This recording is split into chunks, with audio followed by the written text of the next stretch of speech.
ஜனநாயகன் படம் எப்படி இருக்குது? ஸோ ஜனநாயகன் படத்தோடைய முதல் நாள் முதல் காட்சி எல்லாருமே பார்த்துருப்போம். அந்த படத்தோடைய விமர்சனத்தை தான் இந்த வீடியோக்குள்ளே பார்க்க போகிறோம். அதுக்கு முன்னாடி இந்த வீடியோக்குள்ளே போகிறதுக்கு முன்னாடி என்ன மாதிரி எத்தனை பேர் ஜனநாயகன் படம் லீக் ஆனப்போ யாருமே, அதாவது ஒரு சீன் கூட பார்க்காதவங்க யாராவது இருந்தீங்கன்னா இந்த வீடியோ கீழே கமெண்ட் பண்ணுங்கள். கிட்டத்தட்ட ஒரு 7 மாதம் நினைக்கிறேன், ஒரு 7 மாதம் வெயிட் பண்ணியிருக்கான ஒர்த்துன்னு சொல்லுவாங்கள்ல, 7 மாதம் ஒரு வெயிட் பண்ணியிருக்கோம் ஒரு விஜய் ரசிகர்கள் அப்படின்னு இருப்பாங்க இல்லையா, அவங்களுக்கு கண்டிப்பாக ஒரு ஒர்த்தான ஒரு நாளாக இந்த நாள் அமைஞ்சிருக்கு. அந்த அளவுக்கு ஒரு ஜனநாயகன் முதல் நாள் முதல் காட்சியை திருவிழா மாதிரி ரசிகர்கள் என்ஜாய் பண்ணி காத்துக்கிட்டு இருக்காங்க, என்ஜாய் பண்ணி பார்த்துக்கிட்டும் இருந்தாங்க. கிட்டத்தட்ட இவ்வளவு நாள் நம்ம சிஎம் விஜயை நம்ம பார்த்து என்ஜாய் பண்ணியிருப்போம். யாருமே எதிர்பார்த்துருந்துருக்க மாட்டோம் படம் ரிலீஸ் ஆகிறப்போ அவர் சிஎம் விஜயா இருப்பார் அப்படிங்கிறதுனால. ஸோ ஒரு வழியாக படம் ரிலீஸ் ஆகிறப்போ, அதாவது ஜனவரி மாதம் ரிலீஸ் ஆகிருந்துச்சுன்னா இந்த அளவுக்கு ஒரு கொண்டாட்டமோ ஒரு ஆர்ப்பரிப்போ ஒரு ஆரவாரமோ இருந்திருக்குமா என்னன்னு தெரியல. அது என்னமோ தெரியல, இந்த வெயிட் பண்ணி ஒரு காத்திருத்தல்ங்கிறது உண்மையில் ஒரு வேல்யூவான ஒரு விஷயமாக தான் இருக்குது. அது எந்த விஷயத்தில் இருக்கோ இல்லையா, கண்டிப்பாக அந்த ஜனநாயகன் படத்தை பார்க்குற ரசிகர்களுக்கு இன்றைக்கி அந்த மாதிரி ஒரு விஷயமாக அமைஞ்சிருக்கும்னு நினைக்கிறேன். ஜனவரி மாதத்துலேருந்து பல சிக்கல்கள் பல்வேறு தடைகள் ஜனநாயகன் படத்து மேலே இருந்துச்சு. படம் ஆரம்பித்த ஒரு பக்கம் இருந்தாலும் கடைசி படம் யார் டைரக்ட் பண்ண போகிறாங்க, எப்படிப்பட்ட படமாக இருக்க போகுது அப்படிங்கிற ஒரு எதிர்பார்ப்பு.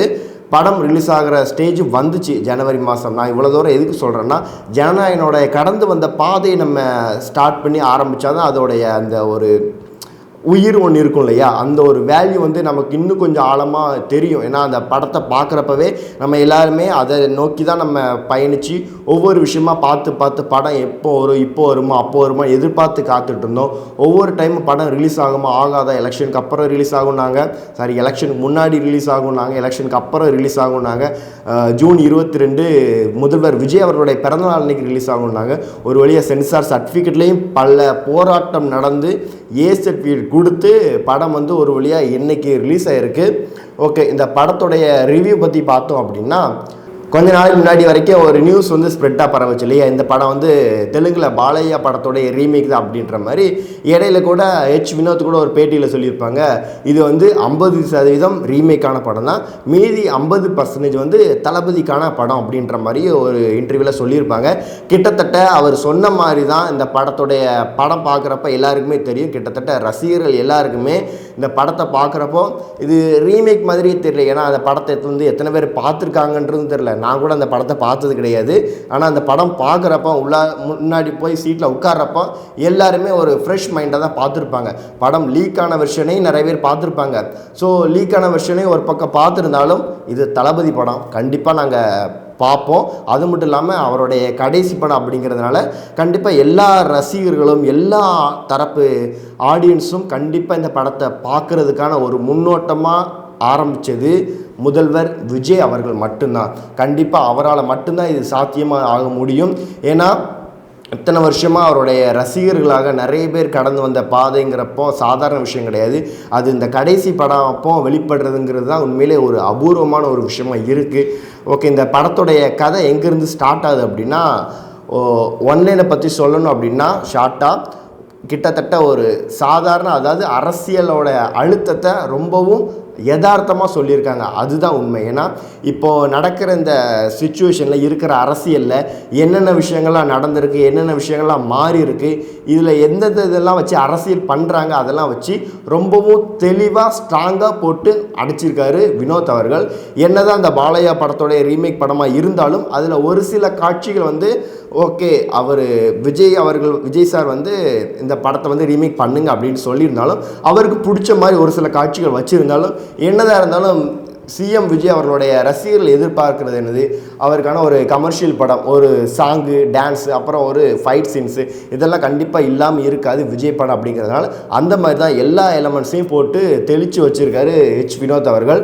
முக்கியமாக பூஜா ஆக்டே கேரக்டர் அப்புறம் மமிதா பைஜி கேரக்டர், 2 கேரக்டரை பார்க்குறப்போ பூஜா ஆக்டே கேரக்டரை விட மமிதா பைஜி கேரக்டர் ரொம்பவும் ஸ்ட்ராங்காக அழுத்தமாக ஒரு விஷயத்தை கரெக்டாக சொல்ல வருது. ஏன்னா பொண்ணுங்களோட வீக்னஸ் எது அப்படின்றது தெரிஞ்சு அதை வந்து இந்த சொசைட்டியில் பொண்ணுங்களுடைய பலம் யார் என்ன அப்படிங்கிறதையும், பொண்ணுங்களோட பலத்தால் எதை வேணாலும் சாதிக்க முடியும், பொண்ணுங்களை வந்து இவ்வளோ தான் பண்ணணும், அவங்களோட லிமிட் இவ்வளோ தான், அவங்களோட தூரம் இவ்வளோ தான் அப்படின்ற ஒரு மெஷர்மெண்ட்டெல்லாம் தாண்டி இல்லை, பொண்ணுங்க வந்து ஆண்களுக்கும் மேலே ஒரு படி மேலே போய் என்ன வேணாலும் பண்ணுவாங்க, என்ன வேணாலும் செய்வாங்கன்ற ஒரு மெசேஜை ரொம்பவும் ஸ்ட்ராங்காக சொல்லியிருக்காங்க. அதுக்கப்புறம் படத்தில் நிறைய காட்டப்பட்ட அந்த சீக்வன்ஸு, அந்த ஸ்டண்ட் காட்சிகள், அப்புறம் அந்த விஎஃப்எக்ஸ் கிராஃபிக்ஸு, உண்மையிலே இதெல்லாம் ரொம்ப அதாவது கடைசி படம் அப்படிங்கிறதுனால ரொம்ப எக்ஸ்பெரிமெண்ட்டாக அதிகமாக போயிட்டாங்களா என்னன்னு தெரியல. முக்கியமாக நிறைய காட்சிகள் வந்து ரொம்ப பிரம்மாண்ட கிட்ட வந்து நெருங்கி வந்து வச்சுருக்காங்க. அதுலேயும் குறிப்பாக நான் ஸ்பாய்லர் பண்ண விரும்பலை, ஆனால் ஹெச் வினோத் வந்து இந்த அளவுக்கு படத்தை வந்து கொண்டு போய் சேர்ந்ததே பெரிய விஷயந்தான். இதுக்கு முன்னாடி அவர் எடுத்த படங்களான தீரன் அதிகாரம் ஒன்று பார்த்துருப்போம், அது ஒரு வகையான த்ரில்லர் மூவியாக இருக்கும். சதுரங்க வேட்டை படத்துலேயும் ஒரு விதமான மெசேஜ் போட்டிருப்பார். அப்புறம் நேர்கொண்ட பார்வையில் வந்து அது வந்து ரீமேக் படம் தான். உண்மையிலே கச்சிதமாக போட்டு ஹெச் வினோத் டைரக்டராக ஒரு சிஎம் விஜய் அவர்களுக்கு கடைசி படத்தை அவர்கிட்ட கொடுத்துருக்கோம் அப்படிங்கிறதுனால மிக கச்சிதமாக பொருந்தி எல்லா விஷயத்தையும் பார்த்து பண்ணி அவருக்கு ஃபேன்ஸுக்கு எந்த மாதிரி பிடிக்கும், ஃபேன்ஸ் வந்து எப்படிலாம் செலிப்ரேட் பண்ணுவாங்க. ஏன்னா சாதாரணமாக அவருடைய படங்கள் அப்படின்னாலே டைரக்டர் வந்து மிகப்பெரிய அளவில் ஒரு பொறுப்பு இருக்கும். ஏன்னா ரசிகர்கள் எந்த மாதிரிலாம் ஏற்றுக்குவாங்க, ரசிகர்கள் வந்து இப்படிலாம் கொண்டாடுவாங்களா அப்படின்ற மாதிரிலாம் இருக்கும் இல்லையா. அந்த ரெஸ்பான்சிபிலிட்டிக்கு கொஞ்சம் கூட குறையாமல் கடைசி படத்தை என்கிட்ட கொடுத்துருக்கீங்க, கண்டிப்பாக இதை வந்து கொஞ்சம் கூட முகம் சுளிக்காமல் நீங்கள் கொடுத்த காசுக்கு ஒர்த்தான படமாக இருக்கும் அப்படின்ற ஒரு விஷயத்தை கையில் எடுத்துகிட்டு ஹெச் வினோத் பண்ண சம்பவம் இருக்க, அது ஜனநாயக படத்தை பார்க்குறவங்களுக்கு கண்டிப்பாக ஒரு பெரிய ட்ரீட்டாக அது அமைஞ்சிருக்கும். அதுக்கப்புறம் ராக் ஸ்டார் அனிருத்தை பற்றி சொல்லவே வேணாம். அவர் வந்து ஒரு இதில் கால் பட்டாலே போதும் அந்த படம் ஹிட்டு அப்படிங்கிற மாதிரி தான் இருக்குது. கிட்டத்தட்ட ஜனநாயக படத்துலையும் அதே ஒரு மெத்தடு தான். என்னடா மனுஷன் வந்து சாதாரணமாக மியூசிக் போட்டாலே பின்னி பெடல் எடுத்துவார்.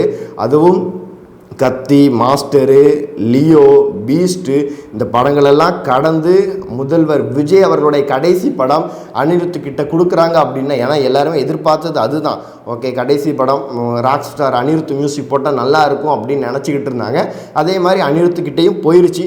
போனவர் சும்மா இருப்பாரா, சும்மா அந்த கீபோர்டு அந்த கிட்டார்லாம் போட்டு வாசித்து கதகளி ஆட்டம் ஆடியிருக்காரு. மியூசிக்கில் என்ன தான் பாட்டில் ஒரு பக்கம் ஆல்பம் பயங்கர ஹிட் ஆயிடுச்சு.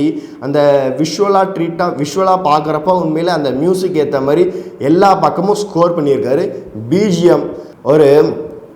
பிஜிஎம்க்கு எலிவேஷன் கண்டிப்பாக முக்கியமான ஒன்று. ஏன்னா அந்த பிஜிஎம் போடணும்னா அதுக்கு வந்து முக்கியமான ஒரு ஸ்கோப் எலிவேஷன் இருக்கணும். யாராவது ஒருத்தர் அவரை வந்து எலிவேட் பண்ணி காட்டுறதுக்கு அந்த பிஜிஎம் வந்து மிக ப்ளஸ்ஸாக இருக்கும். அந்த அளவுக்கு இவருக்கு வந்து இந்த படத்தில் வந்து எலிவேஷனுக்கு ஸ்கோப்பு வந்து தேவையே இல்லை. ஏன்னா அவரோட பிஜிஎம்மே போதுமே. யாராவது ஒரு ஆள் டைலாக் சொல்லி இன்ட்ரோ கொடுத்து இந்த மாதிரி அவர் ஓவராக ஹைப் கொடுத்து பீக் லெவலில் உயர்த்துவாங்க இல்லையா, அந்த மாதிரி ஒரு விஷயத்துக்கு வந்து இவரோட பிஜிஎம் ஒன்றே போதும்னு நினைக்கிறேன். அந்த அளவுக்கு பிஜிஎம்மில் மனுஷன் பீக்கில் நின்று ஒவ்வொரு விஷயத்தையும் போட்டு விளையாண்டுக்கிட்டு இருக்காரு. இன்ட்ரோவில் ஆரம்பித்து இன்டர்வல் சீன், கிளைமேக்ஸ், அப்புறம் நிறைய சீக்வன்ஸில் வந்து பிஜிஎம் வந்து உண்மையிலே பிஜிஎம் தான் நின்று பேசினதை விட அந்த இடத்துல விளையாண்டுருக்குன்னே சொல்லலாம். அந்த அளவுக்கு ஒரு வெறியாட்டத்தில் வந்து அனிருத்து போட்டு படத்தில் வந்து ரொம்பவும் ஹை பிச்சில் போட்டு விளையாண்டுருக்காரு. அந்த அளவுக்கு அனிருத்தோட மியூசிக் இந்த படத்தில் மிக ப்ளஸ்ஸாக இருந்திருக்கு. ஒரு தூண் மாதிரி நின்று இந்த படத்தை தாங்கி பிடிச்சிருக்காருன்னு வச்சுக்கோங்களேன். அப்படிங்கிற மாதிரி தான் இந்த படத்தில் அனிருத்தோட மியூசிக் இருந்திருக்கு. அப்புறம் ஸ்டண்ட்டு அனலரசு உண்மையிலே ஸ்டண்ட்டு வந்து ஹீரோவுக்கு எந்த அளவுக்கு ஈக்குவலாக பண்ணணுமோ அதே அளவுக்கு வில்லனுக்கும் ஈக்குவலாக கொடுத்துருக்காரு. ஸ்டண்ட் சீக்வன்ஸ் ஒவ்வொன்றிலையும் இப்போ தான் தெரியும் இந்த படத்துக்கு ஏ சர்டிஃபிகேட் ஏன் கொடுத்துருக்காங்க அப்படின்னு.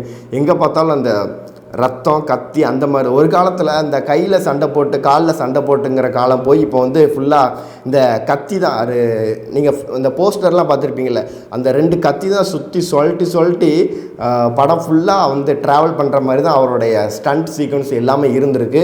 முக்கியமாக படத்தில் கேரக்டர் ஆர்டிஸ்ட்லாம் நிறைய வச்சுருக்காங்க இல்லையா. நம்ம ஸ்டார்டிங்லேருந்து பார்த்துருப்போம்.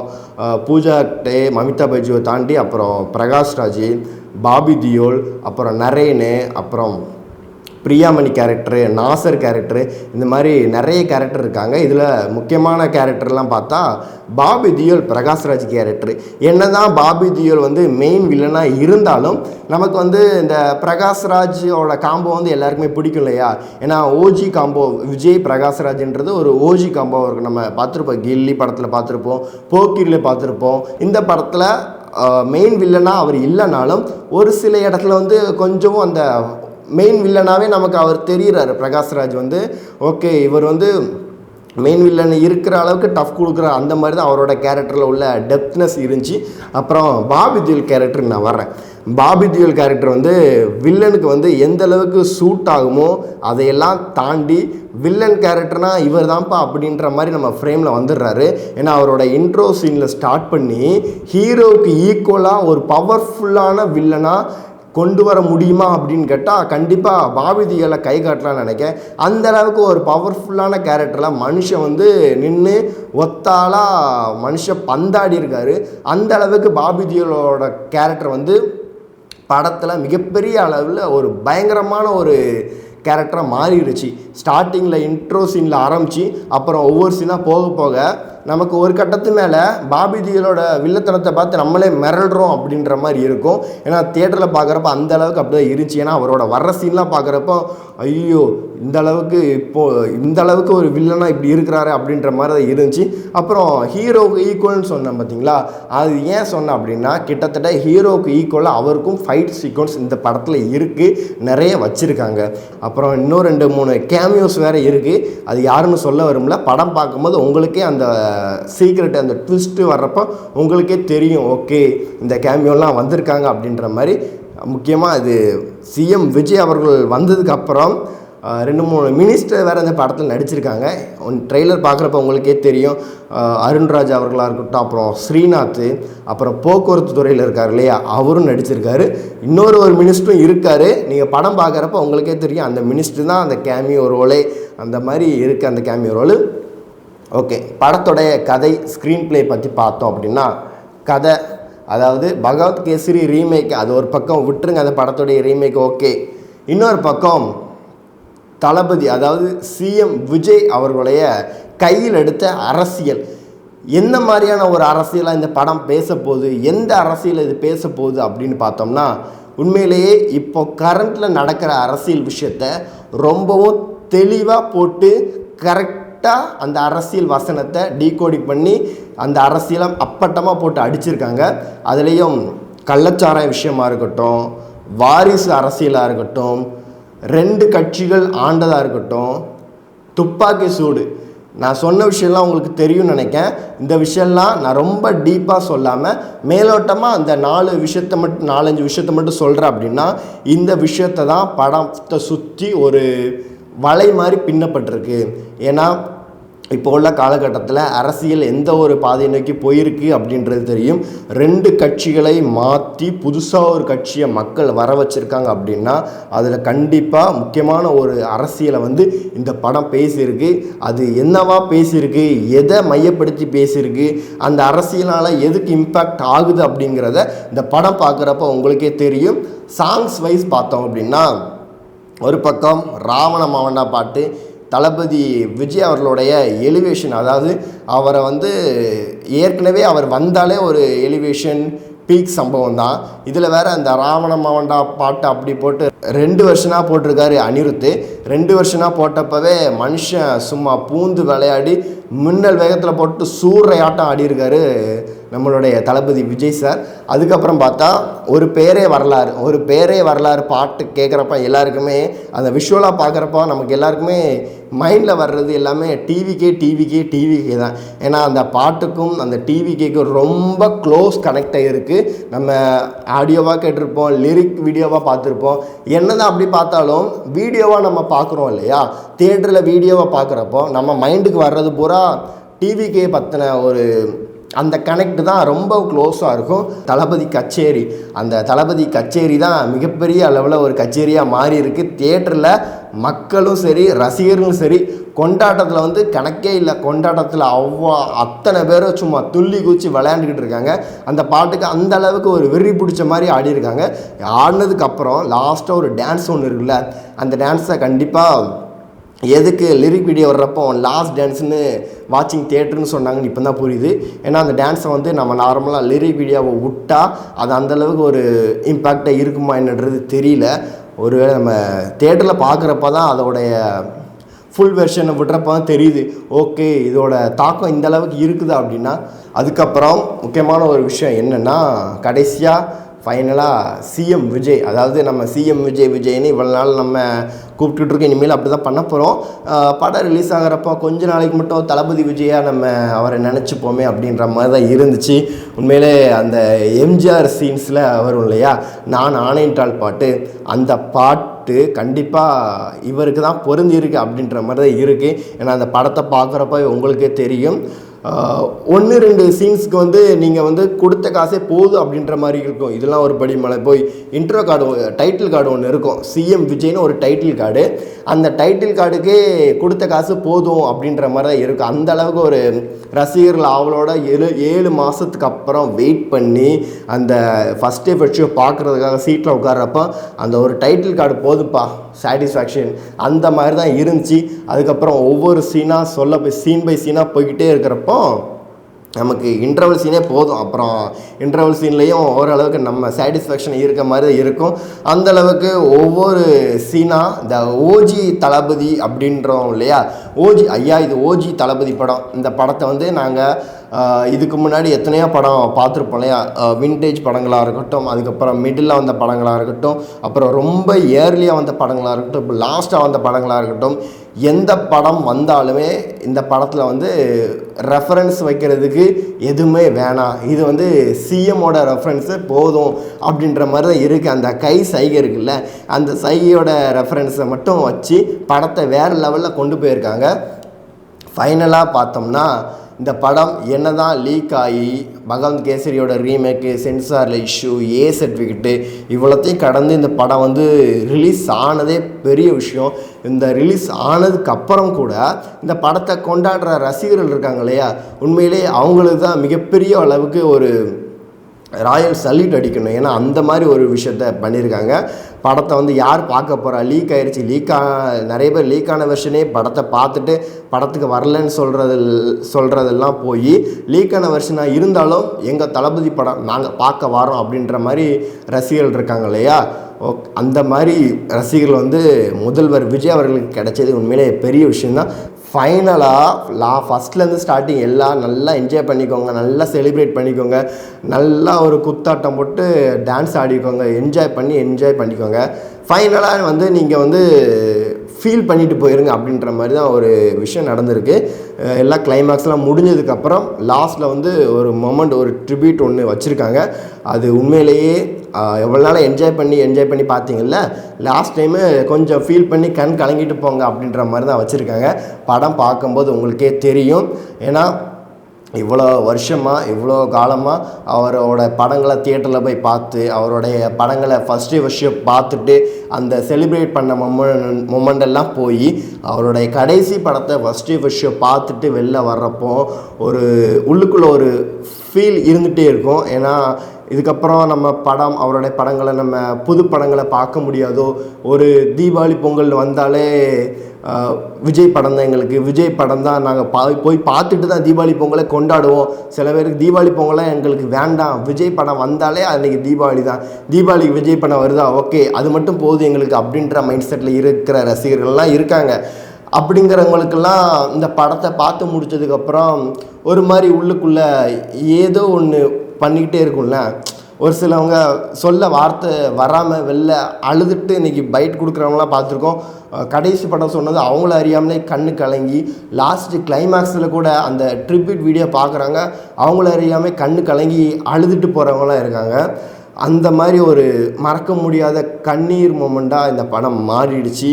ஓகே, என்ஜாய் பண்ணியாச்சு. லாஸ்ட்டு அந்த சீன்ஸ்லாம் பார்க்குறப்போ கஷ்டம்னு ஒன்று வரும் இல்லையா, அந்த கவலை, அந்த ஃபீல் மொமெண்ட்டு, அந்த கண்ணீர் வர வைக்கிற காட்சிகள் இதெல்லாம் வரும் இல்லையா. அதனால் அதெல்லாம் பார்த்துட்டு ஓகே அப்படின்னு மனசு தேத்திட்டு போக வேண்டியதான். ஏன்னா யாராலுமே உண்மையிலே ஒரு மறுக்க முடியாத ஒரு விஷயமாக தான் இப்போ நடந்துகிட்ருக்கு. என்ன பண்ணுறது, அவர் ஒரு டிசிஷன் எடுத்துகிட்டு மக்களுக்கு நல்லது பண்ண போகிறேன்ற ஒரு விஷயத்த கையில் எடுத்து சேவையாக பண்ணிக்கிட்டு இருக்காரு. அதில் வந்து நம்ம மறுபடியும் அவரை சினிமாவுக்கு வரவழைச்சி படம் நடிக்கிறதுன்றது முடியாத விஷயந்தான். அது அவ்வளோதான், நடந்து முடிஞ்சிருச்சு. அதுக்கப்புறம் அவருடைய சேவையை நோக்கி போய்கிட்டுருக்காரு. நம்ம ப்ரீவியஸ் படங்கள்லாம் இதெல்லாம் படங்கள் இருக்கும் இல்லையா, அதோட ரீரிலீஸை தியேட்டரில் பார்த்து செலிப்ரேட் பண்ணி இதை நோக்கி தான் போக போகிறோம். இதுக்கப்புறம் அடுத்த ஒரு படம் FDFSங்கிறது ட்ரீம் மொமெண்ட்டையும் தாண்டி நடக்கிற விஷயமாக தான் இருக்குது. இந்த ஜனநாயக படத்தை நீங்கள் பார்த்துருந்தீங்க அப்படின்னா கண்டிப்பாக கமெண்ட் செக்ஷனில் உங்களுக்கு இந்த படம் எப்படி இருந்துச்சு, எந்த மாதிரியான ஒரு தாக்கத்தை உண்டு பண்ணிச்சு, படம் பார்த்துட்டு வெளில வந்தப்போ நீங்கள் மறக்க முடியாத சீனாக எது இருந்துச்சு, இதுக்கு முன்னாடி நீங்கள் விஜய் நடித்த படங்களுடைய FDFS பார்த்துருப்பீங்க இல்லையா, அதில் உங்களுக்கு எந்த படத்தோட FDFS மறக்க முடியாத படமாக இருந்துச்சுங்க அப்படிங்கிறத கீழே கமெண்ட் செக்ஷனில் கமெண்ட் பண்ணுங்கள். நன்றி.